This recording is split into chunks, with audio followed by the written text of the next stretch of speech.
আউযুবিল্লাহি মিনাশ শাইতানির রাজিম বিসমিল্লাহির রহমানির রহিম। আমি শুরু করতেছি করুন আমি আল্লাহ পাকের দরবারে লাখ কোটি শুকরিয়া আদায় করতে সঙ্গে তার প্যারা হাবিব হুজুর পাক সাল্লাল্লাহু আলাইহি ওয়াসাল্লামের কথা মুক্তি রেখে সম্মানিত গাইস, আমাদের এই দরবার সারা দুনিয়া গান হইতেছে।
অত্যন্ত চমৎকার করে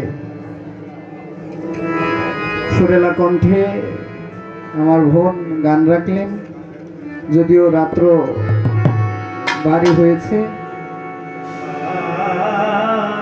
এখনো পর্যন্ত যিনারা কষ্ট করে গান শুনতেছে, আমি বিশ্বাস করি তারা কোনো বন্ধুর জন্য বসে গান শুনে না, তারা তাদের দীনবন্ধুর জন্য বসে গান শুনে। আমি দয়াল বাবা রমিজউদ্দিন শাহ, দয়াল বাবা ময়নাল শাহকে উপলক্ষ করে আমার মন থেকে গানটি করছি, এরপর ইনশাল্লাহ বিচ্ছেদ করবো।